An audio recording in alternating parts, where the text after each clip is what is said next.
Today we're going to combine lessons 51 and 52. Lesson 51 is on rounding decimal numbers, and lesson 52 is mentally dividing decimal numbers by 10 and by 100.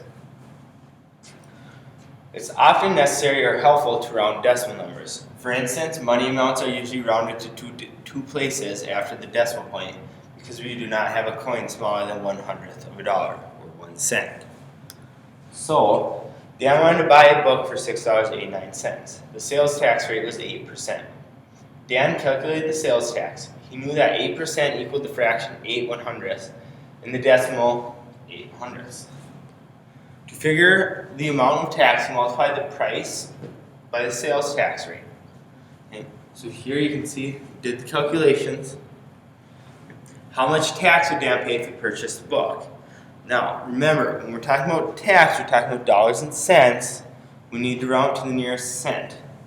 So right here is where we cut off for the nearest cent. Now, we have to round, so we have to look at the number after the hundredth spot, or the cents spot, which is a 1. Since it's less than 5, we're just going to leave it as 55 cents. Remember, if this number was greater, or 5 or greater, then we'd have to round up to 56 cents. Since it's less than 5, we'll leave it at 55 cents. Sheila pulled into the gas station and filled the car's tank with 10 and 381 thousandths gallons of gasoline. Round the amount of gasoline she purchased to the nearest tenth of a gallon.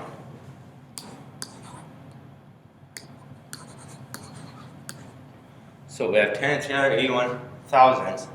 We want to round to the nearest tenth. Well, remember, tenths is the first spot, so this is where we're rounding to.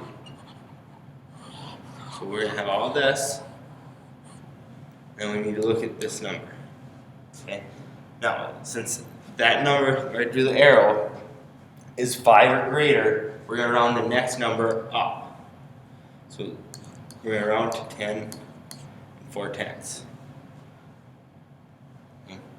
Now, because it's just asking us to round, we don't need to label, but if we were, it'd still be gallons. It never hurts to label. So I have 10 and 4/10 gallons. Estimate the product of 6 and 8/500ths and 4 and 2/10 by rounding the numbers to the nearest whole number before multiplying.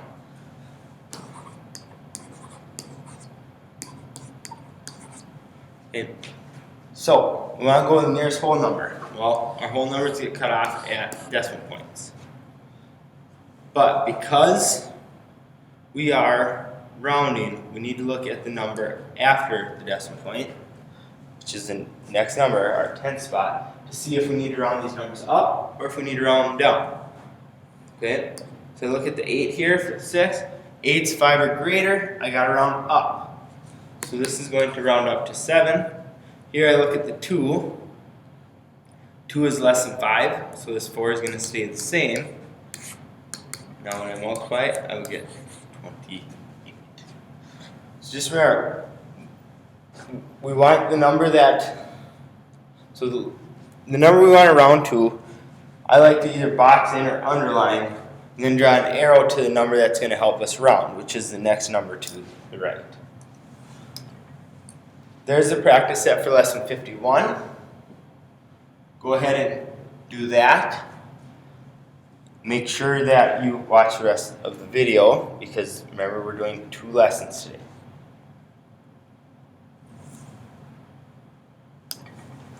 Lesson 52. How do we multiply a decimal by 10 by 100? Remember, we just move our decimal point to the right, however many zeros there are. When we divide by 10, the digits shift 1 place to the right. When we divide by 100, the digits shift 2 places to the right. Although it's the digits that are shifting, we can show that shift by moving the decimal point to the left. When we divide by 10 or 100, we shift the decimal point the same number of places to the left as the number of zeros in 10 or in 100. Number 10 has 1 0, so we shift the decimal point 1 place to the left. If we divide by 100, we do twice because there's 2 zeros. So it's just like multiplying. Multiplying, we move the decimal to the right. divide, we move the decimal point to the left, however many zeros we have. So if I divide this first one, 37 5/10 divided by 10, I'm going to move my decimal point one spot to the left because there's 1 0. I just move it right here, and now it becomes 375 hundredths. Down here I have 375 hundredths divided by 100. Okay. I'm going to write this out bigger for you. Now, we have 2 zeros, so we move this decimal point 2 spots to the left. 1, 2.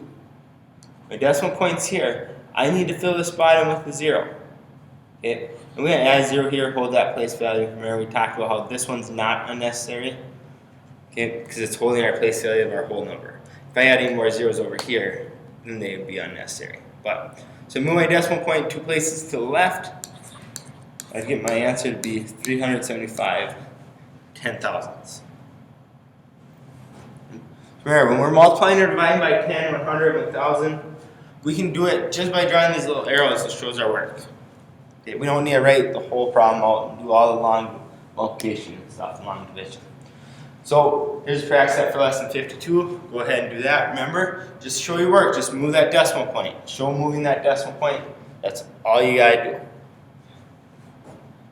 Go ahead, do that practice set, and bring your questions to class.